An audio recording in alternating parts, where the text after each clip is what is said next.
My husband suddenly started coming home late, saying, "It's just work, babe." Suspicious, I followed him one night and watched him enter a woman's house. Instead of confronting him, I knocked on the door the next day and said, "Hi, I think we have something in common." She looked confused until I handed her a positive pregnancy test. She gasped, "Wait, is this yours or mine?" I never thought I'd be the woman who had to follow her husband to find out what he was really doing at night. I never thought I'd be standing on another woman's doorstep, handing her a pregnancy test. But here I am. And the look on her face when she asked, "Wait, is this yours or mine?" is something I will never forget. Ethan wasn't always like this. For the first few years of our marriage, things were good. We had the kind of life I thought people only dreamed about: weekend getaways, inside jokes, lazy Sunday mornings. He wasn't perfect, but he was my person. Then, out of nowhere, things started to change. At first, it was just little things. The way he'd put his phone face down. The way he started staying at work later. The way he smelled when he came home. Not bad, just different. Like cologne he didn't wear before. Like whiskey, even though he wasn't much of a drinker. I tried to ignore it. I wanted to ignore it. But one night, when he came home at nearly midnight with a flimsy excuse, something in my gut twisted so hard I thought I'd be sick. Something was wrong. And I was going to find out what. The next day, I made up an excuse about needing to stay late at work. He barely reacted. Just kissed my forehead, said, "Busy week, huh?" and left. I waited exactly 10 minutes, then grabbed my keys and followed him. My heart was pounding so hard I could hear it in my ears. I felt ridiculous, like some paranoid wife in a bad movie. But then he pulled into a neighborhood I'd never been to. And then he parked in front of a house. And then, without hesitation, he walked right in. No knocking. No waiting. Just in. Like he belonged there. I sat there, gripping the steering wheel, my mouth dry, my mind racing. And then the porch light turned on. And she walked outside. She was young. Probably mid to late 20s. Long dark hair, soft features. She wasn't beautiful, but she had this warmth about her. The kind of warmth that makes you trust someone right away. And she was pregnant. Not just barely. Very pregnant. At least 5 or 6 months along. I felt like the wind had been knocked out of me. Because suddenly, this wasn't just cheating. This wasn't some fling or one-night stand. This was a life. A whole other life that Ethan had built behind my back. I didn't cry. I didn't scream. I just sat there, watching as she stood on the porch, stretching, rubbing her stomach. Peaceful. Relaxed. Like she had no idea. Like she didn't even know she was the other woman. I barely remember driving home. My body was numb, my brain on autopilot. I climbed into bed next to him and stared at the ceiling, counting the seconds between his breaths. In, out, in, out. He had no idea I knew. And for the first time in our marriage, I felt like I was lying right next to a stranger. The next morning, I called out of work. My hands were shaking so bad I could barely pour my coffee. And then, as I was sipping it, I remembered something. I was late. Not by much, maybe a week or so. But late enough that I should have noticed. A weird, terrible thought crawled into my brain. I don't even know why I did it. Maybe just to prove something to myself. But I went to the bathroom, dug through the cabinet, and found an old pregnancy test from a few months ago. Took it. Waited. And when those 2 pink lines appeared, I dropped it on the floor. I wasn't just watching my husband start a family with another woman.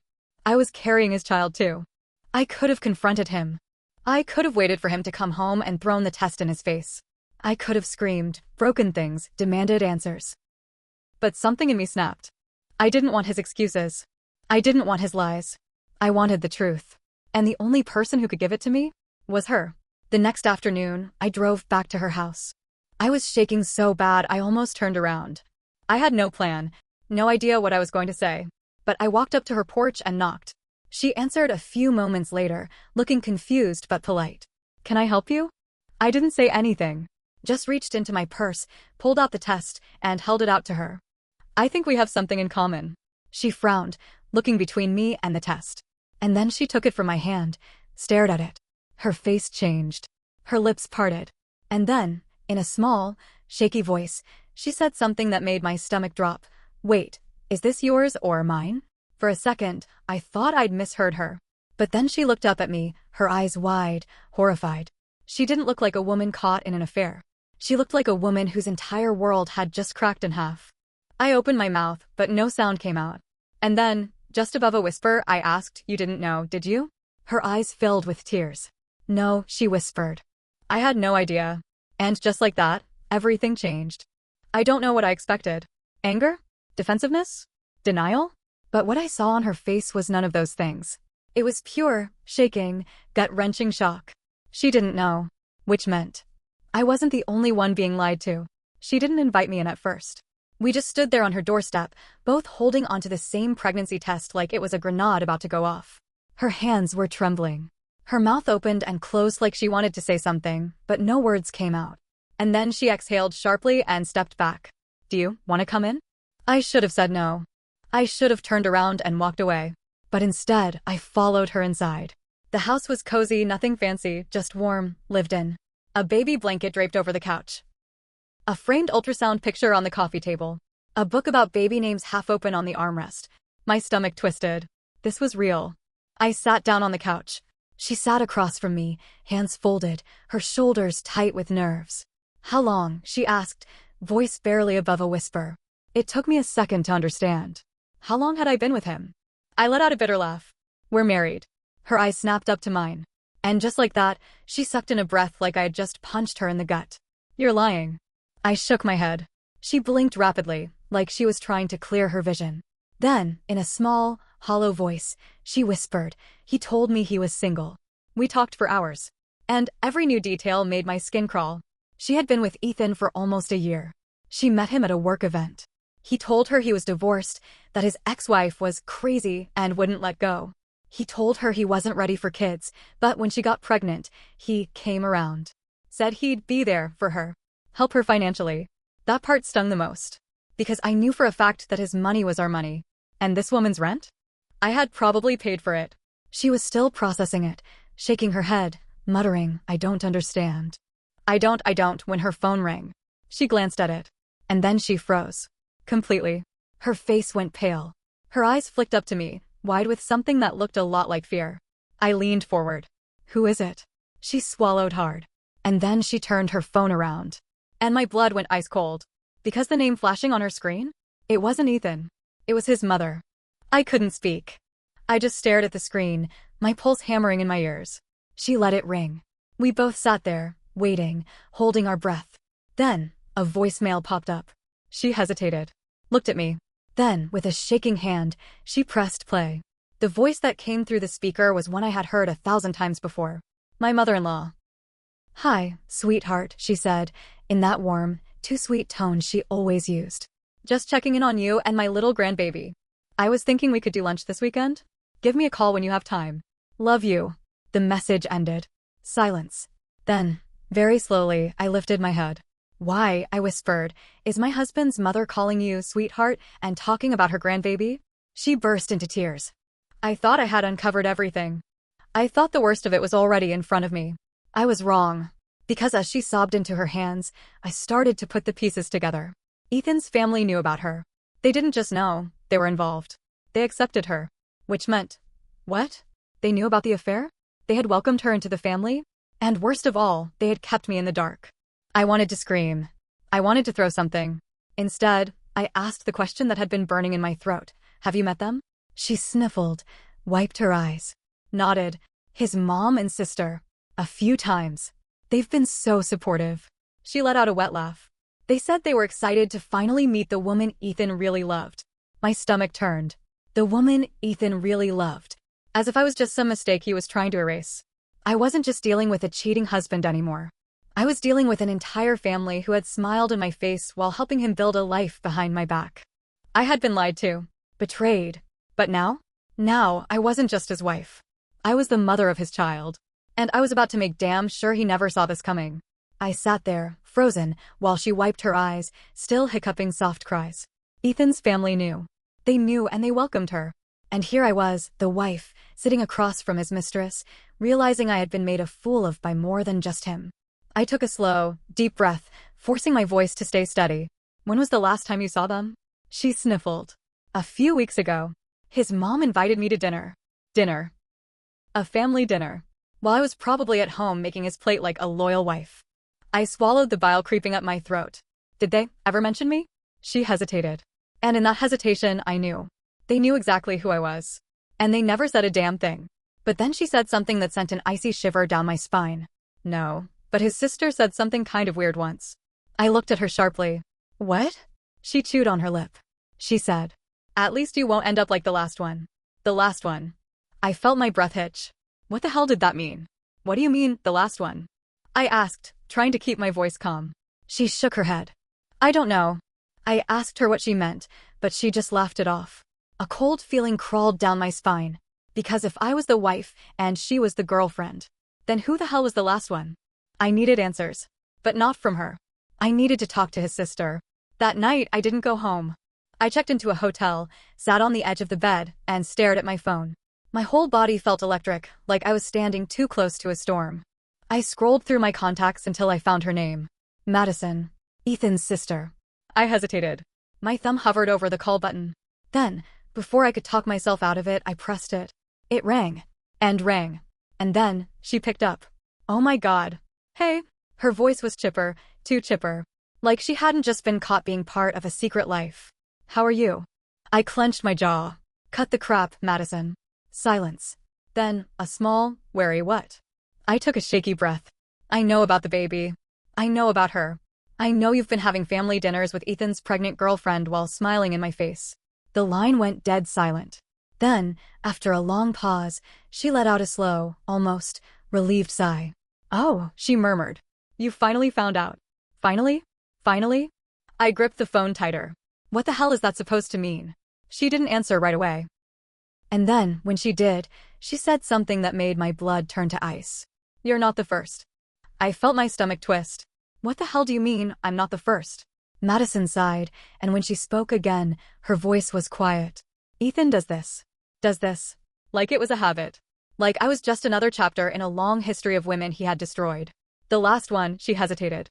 She didn't take it well. My throat went dry. Who? I asked. What happened to her? A pause. Then, you should talk to Mom. My heart stopped. His mother. The same woman who had been coddling his mistress behind my back. What the hell did she know? And, more importantly, what the hell had she covered up? I didn't wait. I called her immediately. She picked up after 2 rings, her voice warm, fake. Sweetheart. How are you? I didn't have the patience for games. Who was the last one? Silence. Then, very slowly, she sighed. I was hoping you'd never ask. I gritted my teeth. I don't care what you were hoping. Tell me. She hesitated. Then she whispered, her name was Rachel. Rachel. I had never heard of a Rachel. Ever. What happened to her? I demanded. Another pause. And then, she disappeared. I thought I misheard her. She what? His mother sighed. She went missing, honey. She was Ethan's ex. She found out he was cheating, and then one day, she just vanished. I felt my stomach twist violently. Did anyone look for her? A long pause. Too long. And then, not really. I was going to be sick. Are you telling me Ethan's ex went missing and nobody even investigated it? Oh, sweetheart, don't be dramatic. People leave all the time. She probably just wanted to start over. Start over. Just like Ethan probably wanted me to do. Just like he probably expected me to do.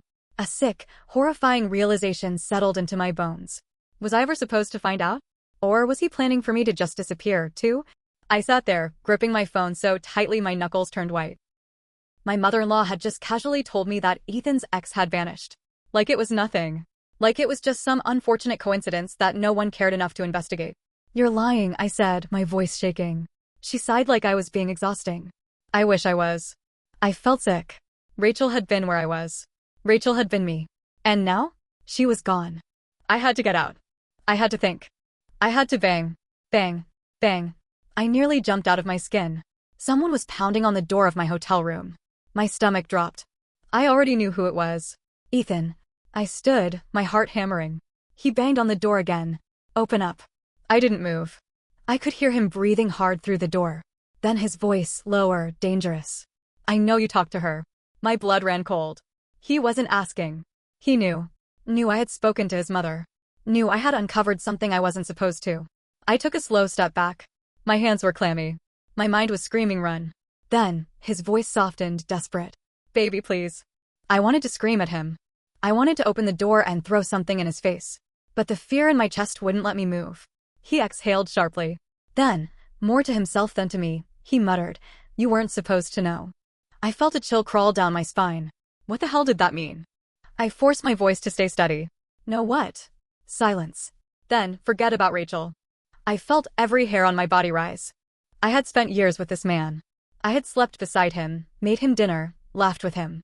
And now I was standing on the other side of a locked door, realizing I had no idea who the hell he really was. I swallowed my fear.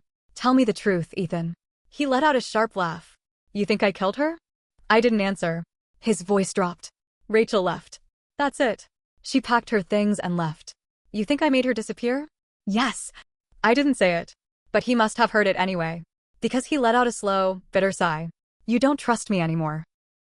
I almost laughed. Trust him? I braced myself against the wall, squeezing my eyes shut. No, Ethan. I don't. He was silent. Then, so soft I almost didn't hear him. Then I guess we're done. And just like that, I heard his footsteps retreat down the hall. I waited 10 minutes before I dared to breathe. Then I locked every single latch on the door. The next morning, I drove straight to his mother's house. I didn't care if she wanted me to drop it. I didn't care what Ethan wanted. I wanted the truth. She opened the door, surprised. Oh! What are you? What happened to Rachel?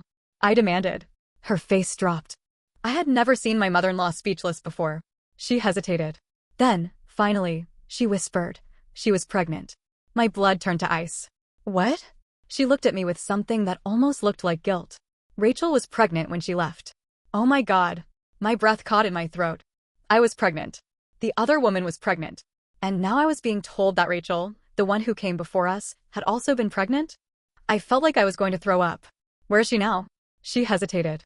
Then, no one knows. No one knows. Rachel had been pregnant with Ethan's child, and then she vanished. I took a step back. My stomach lurched. I needed to get away from this house. Away from her.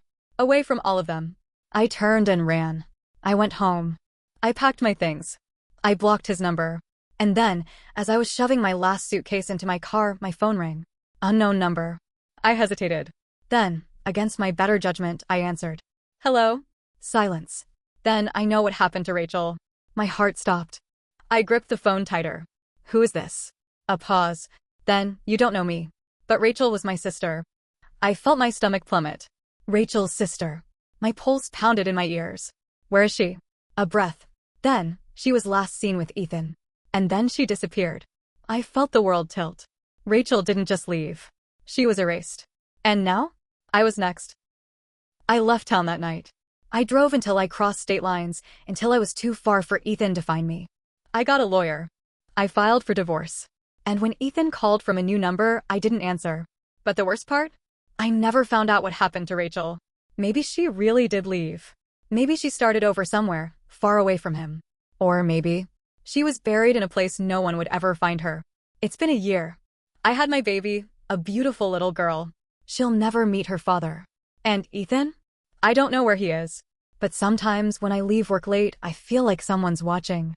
Sometimes I check my rearview mirror and see a car following too closely. And sometimes I wonder if I really got away. If you ever feel like something is wrong, run.